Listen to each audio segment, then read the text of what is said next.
मस्ती में है हिडमा, तू ही हिडमा, हमारी हिडमा।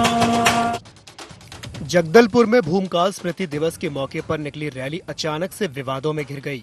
रैली के दौरान नक्सली कमांडर माड़वी हिडमा के नाम पर तैयार गीत बजाए गए और कई लोग इन गीतों पर थिरकते हुए नजर आए। हिडमा, जो PLGA बटालियन नंबर 1 का कमांडर माना जाता था, 76 CRPF जवानों की शहादत से जुड़े ताड़मेटला हमले से लेकर झीरम घाटी कांड तक कई बड़ी वारदातों का मास्टरमाइंड बताया जाता रहा है। ऐसे में उसके नाम पर बजते गीतों ने कार्यक्रम को सियासी विवाद के केंद्र में ला खड़ा किया है। तो वहीं पूर्व मंत्री अमरजीत भगत ने कहा कि मुद्दा किसी एक व्यक्ति का नहीं, बल्कि जल, जंगल और जमीन के संरक्षण का है।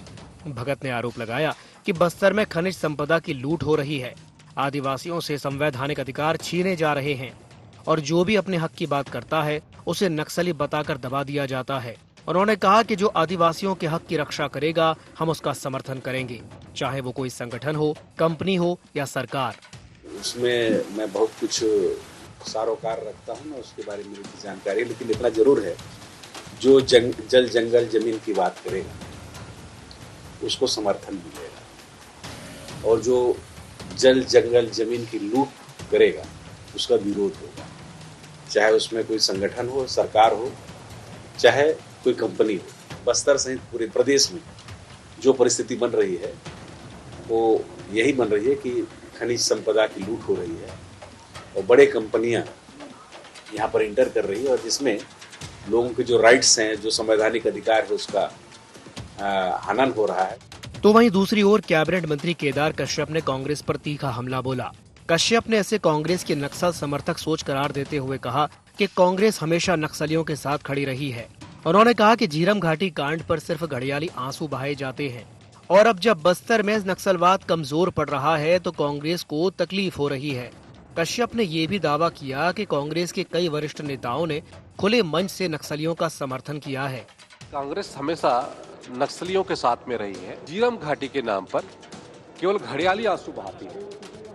ये इस बात को साबित करता है हमारा क्षेत्र जब 50 साल के बाद नक्सलवाद से मुक्त हो रहा है तो उसकी पीड़ा सबसे ज्यादा कांग्रेस पार्टी को है कि कांग्रेस पार्टी हमारे वनवासी भाइयों को न वहाँ शिक्षा का, न वहाँ पर अधोसंरचना का, न सड़कों का वो विस्तार होते हुए देखना चाहती है। इसके कारण से उनको इस बात की पीड़ा है कि वो नक्सलवादी खत्म हो रहे हैं और उनके समर्थक खत्म हो रहे हैं। कांग्रेस ने तो हमेशा प्रश्रय दिया और उनके जितने भी टॉप लीडर हैं उन लोगों ने कहा इस बात को, उन लोगों ने अलग अलग मंचों पर हमेशा कहा कि कहते हैं वो नक्सलियों के साथ में। भूमकाल स्मृति दिवस की इस रैली ने बस्तर की संवेदनशील जमीन पर एक नई सियासी बहस छेड़ दी है। एक ओर जल, जंगल और जमीन के अधिकारों की बात हो रही है तो दूसरी ओर नक्सलवाद जैसे गंभीर मुद्दे पर राजनीतिक आरोप प्रत्यारोप तेज हो गए हैं। हिडमा के नाम पर बजते गीतों को लेकर सवाल खड़े हो रहे हैं। क्या ये सांस्कृतिक अभिव्यक्ति है या फिर एक खतरनाक प्रतीक का अप्रत्यक्ष महिमा मंडन? कांग्रेस जहां इसे आदिवासी अधिकारों की लड़ाई बता रही है तो वहीं बीजेपी इसे नक्सल समर्थक मानसिकता से जोड़ रही है। अब देखना दिलचस्प होगा कि ये विवाद आने वाले दिनों में किस दिशा में जाता है। IND 24 के लिए रायपुर से गौरव सिंह चंदेल की रिपोर्ट।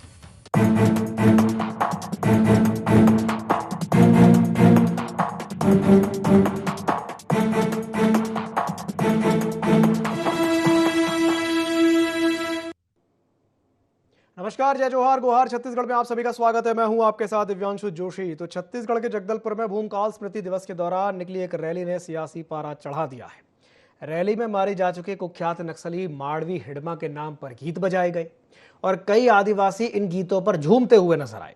इसके बाद राजनीतिक बयानबाजी तेज हो गई है। पूर्व मंत्री अमरजीत भगत के एक बयान ने विवाद को और हवा दे दी है।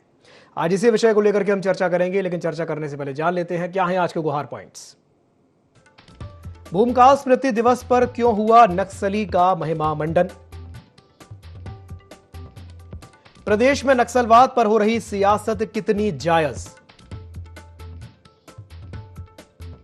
कांग्रेस क्यों लगा रही आदिवासियों के अधिकार छीनने के आरोप? बीजेपी क्यों बता रही कांग्रेस को नक्सल समर्थक?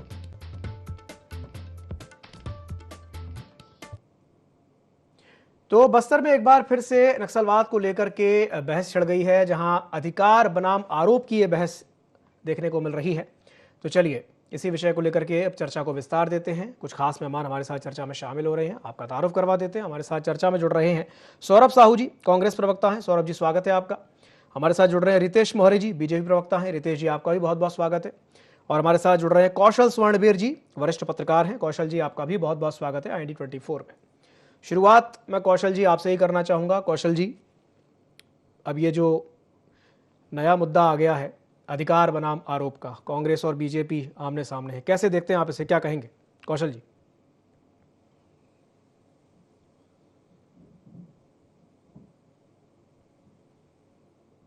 कौशल जी, आपकी आवाज उस नक्सली जी हेलो जी जी आ रही बोलिए आवाज? बोलिए बोलिए बोलिए। जी मैं दरअसल जो जगदलपुर में जो चीजें हुई है, जो वहां पर नृत्य हुआ है और जिस गाने पर नृत्य हुआ है, मुझे लगता है ये छत्तीसगढ़ के लिए दुर्भाग्यजनक है, क्योंकि आप उस नक्सली नेता के समर्थन में गाने गा रहे हैं जो कई आतंकी हमलों में शामिल था, कई नक्सलवादी घटनाओं में शामिल था, और जिस पर कई लोगों की हत्या के आरोप भी हैं, जिसके हमारे कई जवान उसके कारण शहीद हुए।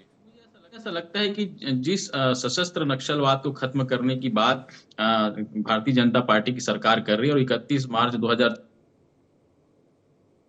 कहा जा रहा है कि हम सशस्त्र नक्सलवाद को खत्म करना चाहते हैं, लेकिन ये जो जगदलपुर में हुआ है, निश्चित तौर पर ये नक्सलवाद की एक विचारधारा है, इसको खत्म करना सबसे बड़ी चुनौती भारतीय जनता पार्टी सरकार के लिए भी होगी, क्योंकि वो ये सरकार में जो लोग बैठे हैं, चाहे गृह मंत्री अमित शाह हो, चाहे विजय शर्मा हो, वो स्पष्ट रूप से ये कहते नजर आ रहे हैं कि हमारा जो सशस्त्र नक्सलवाद को खात्मे का जो टारगेट है 31 मार्च है, लेकिन विचारधारा की लड़ाई को खत्म करने के लिए हमारा जो संघर्ष है वो जारी रहेगा, क्योंकि ये विचारधारा एक दिन में नहीं बन पाए, और नक्सलवाद जो बंदूक उठाए वो एक दिन में नहीं उठाए। ये काफी लंबी लड़ाई नक्सल क्षेत्र में के जो लोग हैं, जो जल जंगल जमीन की बात करते हैं, निश्चित तौर पर शुरू में विचारधारा से शुरू हुई, तो बाद में ये बंदूक ने ले लिया और हिंसा का रूप ले लिया।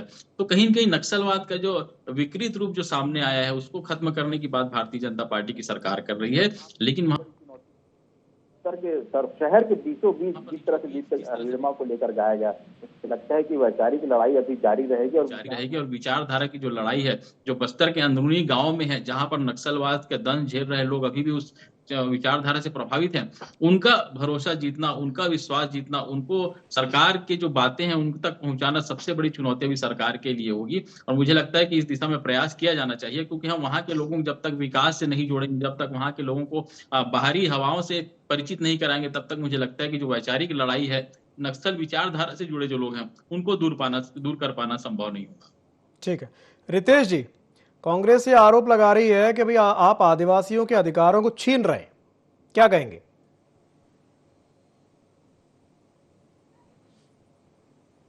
सबसे पहले IND24 के सभी दर्शकों को नमस्कार, मेरे साथी प्रवक्ता और सभी कौशल भैया को नमस्कार है। और जैसे कि आज जो विषय है कि आदिवासियों के हक को भारतीय जनता पार्टी चिन्हित, मैं आपको बता दें, आदिवासियों के हक को दिलाने का काम हमेशा से भारतीय जनता पार्टी और उनकी सरकारें करती आई है और उनका सम्मान भी की है। इसका ताजा उदाहरण हमने देखा है कि जितने भी आदिवासी उनको हक दिलाने के लिए हमने वहां पर जो अभी प्राइवेट जो कंपनियां वहां पर हो रही थी, उनके बकायदा उनसे संवाद करने का काम किया, उनको बकायदा आश्वासन दिया। दूसरी बात, हम ही वो व्यक्ति पार्टी है जिसको आज देश के सबसे बड़े पद में, जिसमें राष्ट्रपति पद है, उनको हमने उस पर रखने का काम किया। तो हमने आदिवासियों के हक को दिलाने का काम किया, ना कि छीनने का काम किया। जबकि कांग्रेस ने इनके जितने बड़े नेता रहे, चाहे अरविंद नेताम होंगे या फिर इनके भी कवासी लखमा जो जेल से बाहर है, इनको लेने ना जाना, ये बड़ा प्रश्नात्मक चिन्ह था।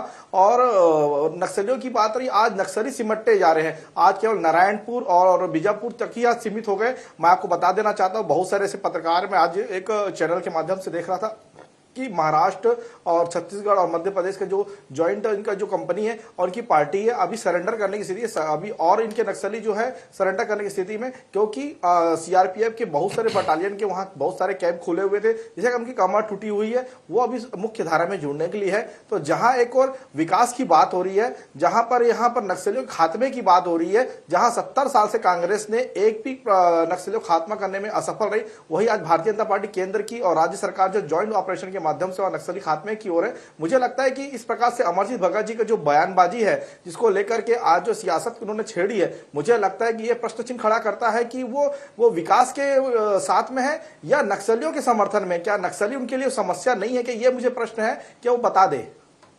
ठीक है, सौरभ जी आपकी प्रतिक्रिया।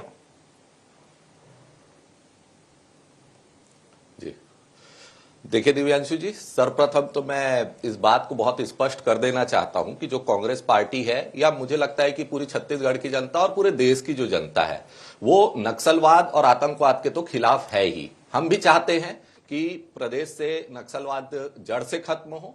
और जैसा कि अभी अभी कौशल भैया ने एक बात बहुत अच्छी कही, दो तरीके की बात है, एक तो सशस्त्र नक्सलवाद की बात है और दूसरी विचारधारा की बात है। तो जो जगदलपुर की घटना हुई दिव्यांशु जी, वो सबसे पहली बात तो एक चैलेंज के रूप में मुझे ऐसा लगता है कि ये चैलेंज एक नया आया है, इस बात की ओर ध्यान आकर्षित करता है कि ये विचारधारा किस तरीके से खत्म होगी। और उसके लिए मुझे लगता है कि पार्टी और विचारधारा सबसे अलग होके सबको प्रयास करना पड़ेगा, चाहे वो आम जनता हो, चाहे कांग्रेस पार्टी हो, चाहे बीजेपी की पार्टी हो। लेकिन दूसरा एक महत्वपूर्ण बात इसी घटना से और निकल करके आता है, वो है सरकार की जो प्रशासनिक ढीलता है और इंटेलिजेंस फेलियर की बात। जब भी आप देखिए दिव्यांशु जी, अलग अलग घटनाएं याद कर लीजिए, चाहे बलौदा बाजार की घटना याद करिए, नारायणपुर के आमा बेड़ा की घटना याद कर लीजिए, लगातार जो ये सरकार है उसकी जो इंटेलिजेंस है वो कहीं ना कहीं जो आने वाली जो घटना है या जिस तरीके से जो एक आयोजन होता है वो किस तरीके से अभद्र रूप ले लेता है या एक अवांछनीय रूप ले लेता है, उसको रोकने में ये जो सरकार है और ये जो प्रशासन है वो लगातार विफल रही है। और पिछले 3-4 महीने के अंदर अंदर ऐसे बहुत सारे केसेस देखने के लिए मिले हैं जिसमें सरकार के इंटेलिजेंस की वजह से बड़ी बड़ी घटनाएं हुई है। तो निश्चित रूप से ये हम तो मानते हैं कि ये सरकार का इंटेलिजेंस फेलियर है।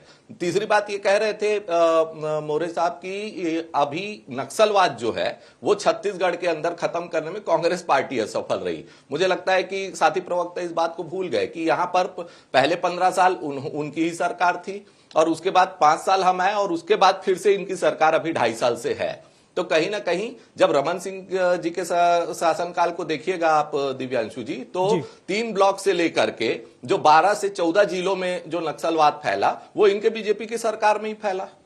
तो इस बात का ये क्या सफाई देंगे। दूसरी महत्वपूर्ण बात, जब हमारी सरकार थी तब इन्हीं के जो केंद्रीय गृह मंत्री थे वो आते थे और वो ये कहते थे कि यहां पर जो नक्सली घटनाएं हैं उसमें 40% तक की कमी आई है। और जो छत्तीसगढ़ की जो सरकार है, कांग्रेस की सरकार है, वो नक्सली घटनाओं को रोकने में बहुत हद तक कामयाब है। और जो नक्सली घटनाओं की वजह से जो आमजन मारे जाते हैं उनमें लगभग 67% की कमी आई थी। ये डाटा है, रिकॉर्डेड डाटा है दिव्यांशु जी। तो हमारी सरकार के समय हमने बहुत अच्छा काम किया, विकास, विश्वास और सुरक्षा की जो हमने एक नारा दिया उसके तहत काम किया। जो बीजेपी की पुरानी सरकार ने 300 स्कूल्स बंद किए थे उनको हमने फिर से रिवाइव किया, चालू किया। हर 5 किलोमीटर पे कैंप बनाए, जहां पर सुदूर क्षेत्रों में सड़क नहीं थे दिव्यांशु जी, वहां पर सड़क बनाए हमने। 67 वनोपज थे जिनका एमएसपी निर्धारित करके वहां के लोगों के जेब में पैसा डालने का काम चालू किया। तो कहीं ना कहीं हमारी जो सरकार थी वो उनको एक मुख्य धारा से जोड़ने का एक महत्वपूर्ण कार्य की। और उसकी वजह से देखिए, सामूहिक प्रयास की वजह से आज जिस तरीके से नक्सली घटनाओं में भी आज भी कमी आई है और ये जो हम इसके खात्मे की तरफ बढ़ रहे हैं, तो मुझे लगता है कि हर सरकार का ये योगदान रहा है। तो किसी भी सरकार के योगदान को नकारा नहीं जा सकता। ठीक है, लेकिन जो विचारधारा की लड़ाई है वो मुझे लगता है कि अभी वो लंबी चलने वाली है। और ये जो जगदलपुर की घटना है वो उसका निस्संदेह एक बड़ा उदाहरण है और निश्चित रूप से दुर्भाग्यजनक है। इस तरीके की कोई घटना होनी नहीं चाहिए। इसके लिए हम सबको मिलकर के लड़ाई लड़नी होगी। बिल्कुल सही कहा आपने। रितेश जी, मैं आपके पास आऊंगा। एक छोटा सा प्रश्न पहले मैं कौशल जी से कर लूं, उसके बाद मैं आपके पास आता हूं। कौशल जी, देखिए ये जो तस्वीरें अभी हम चला रहे हैं, जो चल रही हैं स्क्रीन पर, जिसमें ये जो आदिवासी नाचते गाते हुए नजर आ रहे हैं और जिस गीत पर वो लोग नाच रहे हैं, माड़वी हिड़मा के समर्थन में वो गीत बजाया गया, उस पर नाचते हुए, उस टॉपिक से रिलेटेड मेरा आपसे सवाल है। अब इसे लेकर के जो स्टेटमेंट भगत जी ने दिया है, अमरजीत भगत साहब ने दिया है, वो कह रहे हैं कि भाई आदिवासियों के हक की रक्षा करेगा, जो भी उसकी रक्षा करेगा हम उसका समर्थन करेंगे, चाहे कोई संगठन हो, कंपनी हो या सरकार हो। आपको नहीं लगता कि ये स्टेटमेंट थोड़ा सा मतलब इस तरह का है कि इस पर सवाल उठ रहे हैं? क्योंकि एक तरीके से कहा जा सकता है कि उन्होंने मौका दे दिया बीजेपी को सवाल उठाने का, और कांग्रेस गाहे बगाहे कई बार ऐसा कर चुकी है पहले भी कि वो मौका दे देती है बीजेपी को बोलने का और फिर उस पर कंट्रोवर्सी होती है, एक तरीके से सेल्फ गोल जैसा। कौशल जी। निश्चित तौर पर दिव्यांशु जी, भगत जी वरिष्ठ नेता हैं, कांग्रेस के मंत्री रहे हैं और इस तरह का बयान निश्चित तौर पर ये भारतीय जनता पार्टी के लिए एक मुद्दा बन गया है। लेकिन सबसे बड़ा सवाल यही है कि 31 मार्च 2026 के बाद बस्तर का स्वरूप कैसा होगा, क्योंकि बहुत सारे लोगों के मन में ये सवाल है कि जब नक्सलवाद का खात्मा हो जाएगा, सशस्त्र नक्सलवाद जब खत्म होगा, तो बस्तर का स्वरूप कैसा होगा। सरकार इस पर लगातार मंथन कर रही है, चिंतन कर रही है, और यही जो उन लोग गाना गा के जताने की कोशिश करते, उसी दिशा में सरकार प्रयास में लगी कि हम वहां के लोगों का हम भरोसा, निश्चित तौर पर भरोसा जीतना सबसे बड़ा चैलेंज होगा, क्योंकि जो जहां पर आपकी सड़क नहीं पहुंची, जहां पर आपका पानी नहीं है, जहां पर आपकी बिजली नहीं है, वहां तक सरकार के कामकाज को पहुंचाना मुझे लगता है कि सबसे बड़ी चुनौती होगी। निश्चित तौर पर नियम नीला नारी योजना आपने शुरू की, लेकिन वो अभी लिमिटेड गांवों तक ही सीमित है। उसको बस्तर के दूरस्थ उन गांवों तक, लगभग 200 से 250 गांव ऐसे जहां जिसका सर्वे नहीं हो पाया आज तक, मतलब वो रिकॉर्ड में है तो है, लेकिन वहां की जनसंख्या कितनी है, वहां पर किस तरह की चीजें हैं, क्या कमियां हैं, ये आपके पास रोड मैप नहीं है। तो मुझे लगता है कि सरकार के पास जो चैलेंजेस 31 मार्च के बाद जो शुरू होने वाले, उसके लिए उन्होंने प्लानिंग शुरू कर दी होगी कि हम जो लोगों का जो भरोसा है कैसे जीते, ताकि वो दोबारा से जो विचारधारा की जो लड़ाई शुरू होगी, उस विचारधारा से हम उसको कैसे बाहर निकालें, ताकि भविष्य में कोई भी इस तरह की चीजें हो तो कोई इन हथियार न उठाए। क्योंकि निश्चित तौर पर लगातार जो भारतीय जनता पार्टी की सरकार है, सुरक्षा बलों के माध्यम से लगातार सफल हो रहे हैं, बड़े बड़े नक्सली जो है सरेंडर हो रहे हैं, ये अच्छी बात है। हम भी नहीं चाहते कि प्रदेश में हिंसा हो, लेकिन सबसे बड़ा जो सवाल वही बार बार उठ के आता है कि जो विचारधारा की जो लड़ाई है। लेकिन निश्चित तौर पर भगत जी का कहना है, ये सवालों के घेरे में है कि आप नक्सलियों के समर्थन में यदि कोई गाना गा रहा है तो उसके आप कैसे उसका साथ दे सकते हैं। निश्चित तौर पर आप सरकार का साथ दीजिए, भारतीय जनता पार्टी की सरकार हो सकती है, कांग्रेस की भी सरकार हो सकती है। सरकार यदि लोगों का भरोसा जीतने के लिए काम करती है, वहां का विश्वास जीतने के लिए काम करती है, तो उसमें राजनीति बिल्कुल नहीं होनी चाहिए, क्योंकि नक्सल मूवमेंट ऐसा है, उसको खत्म करने के लिए इस पर किसी भी प्रकार की राजनीति नहीं होनी चाहिए। सभी को आपसी सामंजस्य के साथ, किसी भी दल का व्यक्ति हो, किसी भी समाज का व्यक्ति हो, किसी भी धर्म का व्यक्ति हो, उसको एकजुट होकर हम नक्सलवाद को खात्मे के लिए हमें आगे बढ़ना होगा। चलिए, रितेश जी कुछ कहना चाह रहे थे। जी रितेश जी। जी, मैं ये कहना चाह रहा था कि आज जो विषय है कि सबसे पहले कि इनके जो पूर्व मंत्री अमरजीत भगत जी ने जो बयान दिया कि हम उसके विरोध में रहेंगे और जो इनके समर्थन में रहेगा हम उसका विरोध करेंगे। निश्चित रूप से जो जल जंगल जमीन का विरोध जो करता है, इसमें दो राय नहीं कि उसका विरोध करना चाहिए। लेकिन यहाँ पर ये बात आ रही है, जब आज इस प्रकार की जो घटना हुई है कि हिडमा के मृत्यु के पश्चात आज जो रैली हुई है जगदलपुर के अंदर, और उस पर भूमकाल का स्मृति दिवस मनाया गया, लाल झंडा लहराया गया और उसे गीत गाया गया उसके स्मृति में, तो मुझे लगता है कि उसके विषय में अगर ये बात करी जा रहा है तो ये एक कथनी और करनी में बड़ा अंतर यहाँ पर पाया जाता है। दूसरी बात यह है कि जब नक्सली जब चरम सीमा पे जब गृह मंत्री जी का जब जिक्र आया, हमारे साथी सौरभ भाई ने कहा कि केंद्रीय गृह मंत्री आए थे और भूपेश सरकार की तारीफ की, तो मैं आपको बता देना चाहता हूँ 5 अप्रैल 2021 की वो बात थी जब उन्होंने ऐसा बयान दिया था, जब यहाँ पर ज्वाइंट मीटिंग भी यहाँ पर हुई थी, 5 राज्यों के डीजीपी की मीटिंग हुई थी, 5 राज्यों के मुख्यमंत्रियों की मीटिंग हुई थी, आपको याद हो। उसके बाद जब एक और समाचार पत्र में आता है कि स्थानीय पुलिस और सीआरपीएफ और वहां के जो ज्वाइंट ऑपरेशन, इसमें बड़ा अंतर पाया जा रहा है, जिसके कारण नक्सली मूवमेंट में बहुत दिक्कतें आई थी और लगातार हमारे जो भारतीय जनता पार्टी के कार्यकर्ताओं की मृत्यु जो है नक्सली मूवमेंट के कारण मारी गई। नक्सलियों ने उनकी हत्याएं की थी और भी कई सारे ऐसे हत्याएं हुई थी जिस पर रोकने का काम जो है भूपेश सरकार ने बिल्कुल उसमें नकार दिया था। उन्होंने केवल एक ही आरोप लगाया कि हमको केंद्र से सहयोग नहीं मिल रहा है, तो ये दूसरी बात है। तो मुझे लगता है कि यहाँ कथनी और करनी का बड़ा अंतर है कि यहाँ प्रश्न न करके मुझे लगता है कि जो बात सौरभ भाई ने एक बहुत अच्छी स्वीकार किया कि हमको सार्थकता से हमको सबको मिलकर के प्रयास करना चाहिए। ये प्रयास मुझे लगता है कि कांग्रेस नेताओं में होना चाहिए, ना कि इस प्रकार की जो विषय आते हैं कि नक्सलियों के समर्थन का विषय हो, चाहे हिडमा की मृत्यु का विषय, जो नक्सलियों के साथ होगा उसकी मृत्यु निश्चित है और जो देश और राष्ट्रवाद के साथ आएगा उसको हम स्वागत भी कर रहे हैं, उनको मुख्य धारा में जोड़ने का भी काम कर रहे हैं। आपको मैं बता देना चाहूँ, आपके न्यूज चैनल के माध्यम से, अन्य समाचार पत्र में लगातार नक्सलियों का मनोबल टूट रहा है और उनकी कहानियां बन रही है कि वो क्यों वापस आना चाहते हैं और क्यों, क्योंकि वहां पर आज विकास हो रहा है, धीरे धीरे विकास हो रहा है, क्योंकि 50 साल से विकास जो रुका हुआ था धीरे धीरे विकास हो रहा है। वनवासी कल्याण आश्रम के माध्यम से होगा या कई ऐसे सरकारी सुविधाएं धीरे धीरे पहुंच रही है, सड़क हो रही है, बिजली हो रही है, और रायपुर से कॉरिडोर बन रहा है विशाखापट्टनम तक। आदिवासी बच्चों को IAS IPS की कोचिंग सेंटर खुले जा रहे हैं, उनको कॉलेज में दाखिला दिया जा रहा है, उनको छात्रवृत्ति आ रही है और वनोपज और उनके बहुत सारे ऐसे विषय जो सरकार के जो योजना उनको लाभ मिल रहा है। तो मुझे लगता है ये धीरे धीरे परिवर्तन हो रहा है। और बात जब ये करते हैं कि स्थानीय प्राइवेट संस्थाओं को वहां पर जल जंगल बेचा है, मैं आपको बता देना चाहता हूं, जन सुनवाई होती है, जन सुनवाई के माध्यम से जब ग्रामीण तैयार होते हैं तभी वो एमओयू होता है, बिना उसके एमओयू नहीं होता। तो ये सब चीजों को हमको देखना पड़ेगा, विकास की राह में हम सबको सहयोगात्मक बनना पड़ेगा, नहीं तो ऐसे में बस्तर के नक्सलियों को तो खात्मा हो जाएगा, लेकिन वहां का जो युवा है या आदिवासी है जो वहां पीएचडी कर रहा है, पढ़ाई कर रहा है, उसको चाहे शासकीय नौकरी हो, चाहे प्राइवेट संस्था हो, चाहे वो रोजगार के विषय, उससे वो वंचित रह जाएगा। मुझे लगता है कि विकास कार्य के लिए भी जो काम हो रहे हैं, सरकार जो काम कर रही है, उसमें हम सबको मिलकर प्रोत्साहन करने की आवश्यकता है। ठीक, सौरभ जी आपकी प्रतिक्रिया। जी देखिए दिव्यांशु जी, जो मैं अपनी बात कह रहा था उसके मेरे पास में तथ्य हैं कि क्यों हम ये कहते हैं कि कभी जो बीजेपी की जो सरकार है, जो जब जल जंगल जमीन के खिलाफ काम करेगी तो हम एक जिम्मेदार विपक्ष के रूप में हमारा जो कि कर्तव्य भी है, हम निश्चित रूप से आवाज उठाएंगे वहां की जो जनता है उसकी। और कहीं ना कहीं से जब इस तरीके के तथ्य हमारे पास आते हैं तो ये कांग्रेस पार्टी अपने मन से मनगढ़ंत तथ्य वहां से लेकर के नहीं आती है दिव्यांशु जी। बहुत बार ऐसी बातें होती है जो वहां जो आदिवासी है उनके तरफ से हमारे कार्यकर्ताओं के माध्यम से आती है। जैसे कि पिछले 1 साल पहले की घटना अगर मैं बताऊं कि वहां के जो आदिवासी है वो पद यात्रा करते हुए जब राज्यपाल महोदय के पास आते हैं और उनको अपना ज्ञापन सौंपते हैं कि वहां पर जो उनको सुविधा मुहैया कराई जानी चाहिए थी वो सुविधा मुहैया नहीं कराई गई या मुआवजा नहीं मिला, तो इस तरीके के जो तथ्य जब लेकर के आते हैं तो उनकी आवाज बनना कांग्रेस पार्टी और एक मजबूत विपक्ष का धर्म होता है और वो हम निभाते आए हैं। इनकी सरकार में अगर कहें, रमन सिंह जी के शासनकाल की ही बात कर ले अगर दिव्यांशु जी, तो लगभग 1000 एकड़ जो आदिवासियों की जमीन है वो व्यापारी वर्ग को देने का काम इनकी सरकार ने किया। जो हम कांग्रेस की सरकार जब आई तो हमने उसको वापस करके वनाधिकार पट्टे के माध्यम से उनको वापस दिया। बहुत से आदिवासी लगभग 900 ऐसे केसेस थे जो कि फर्जी केसेस में अंदर थे, वो सारे फर्जी केसेस को निरस्त करके वो आदिवासियों को बरी करने का कार्य हमने किया।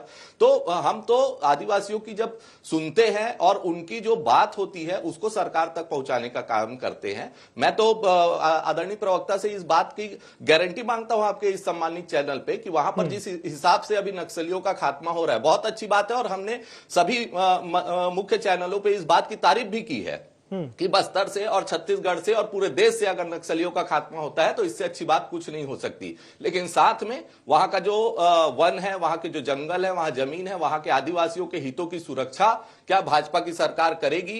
क्या इसको प्राइवेटाइजेशन, वहां की जो खदानें हैं, माइंस है और वहां पे जितने भी मिनरल्स है उसका प्राइवेटाइजेशन नहीं होगा, इस बात की गारंटी क्या ये लेते हैं?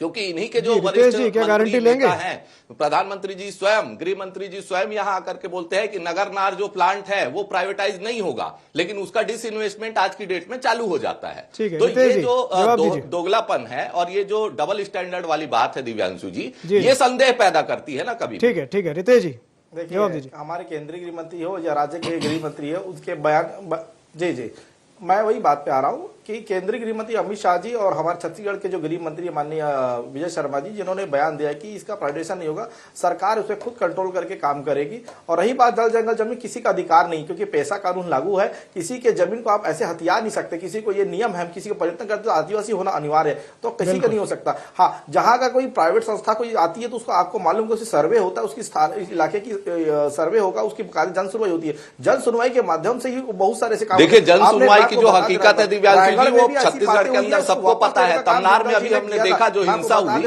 उसी जन सुनवाई की जो असंतोष था, वहां की जो असंतुष्ट जनता थी, उसकी वजह से हुआ ना वो। तो जन सुनवाई की असलियत भाजपा सरकार में क्या है वो तो सबने देखा है। विकास में हमेशा कांग्रेस पार्टी जो है रोड़ा अटकाने का काम करती है, क्योंकि आपने देखा होगा कि जो रमन सरकार के समय में भी जब नगर नार का प्लांट आया था तो वहां पर हमने कहा था कि स्थानीय लोगों को रोजगार दे, वो हुआ है। लेकिन जब ये और भी ऐसे बातें आज विकास का, तो वो जी ने उनको वापस किया। मैं मानता हूं कि भूपेश जी ने उनको वन पट्टा वापस किया, लेकिन उसका कोई स्थापन नहीं हुआ, न उनको कोई रोजगार की बात हुई। तो रोजगार की बात तो करना पड़ेगा ना, क्योंकि आप वहां पर नक्सलियों खात्मा कर रहे, लेकिन उनको रोजगार तो देना पड़ेगा। रोजगार कहां से उत्पन्न होगा जब तक वहां पर स्थानीय स्तर पर कोई माइंस चालू नहीं होगी, वहां पर कोई प्लांट चालू नहीं होगा, वहां कोई डेवलपमेंट का काम चालू होगा, तो रोजगार कहां से मिलेगा? सरकारी नौकरी कितने आप उत्पन्न कर, कोई भी सरकार, चाहे वो किसी भी सरकार हो, कि बड़ी तादाद में सरकारी नौकरी उत्पन्न करना किसी भी सरकार के लिए पॉसिबल नहीं है। उसी स्थानीय स्तर पे, चाहे वो वन विभाग के जितने भी जो खनिज संपदा है, चाहे खनिज संपदा के माध्यम से उसको हम रोजगार देने का काम जो है सरकार करिए। अभी नवाचार हम योजना लाए हैं, आपको मालूम माननीय मुख्यमंत्री जी, नवाचार के माध्यम से भी बस्तर के बहुत सारे युवा, मैं आपको बता देना चाहता हूं, जो दुबई में एक्सपोर्ट कर रहे हैं, इमली के एक्सपोर्ट कर रहे हैं, अलग अलग एक्सपोर्ट कर रहे हैं, सरकार उसमें बकायदा मदद कर रही है। सीजीएमएसटीसी के माध्यम से उनको लोन देने का काम कर रही है।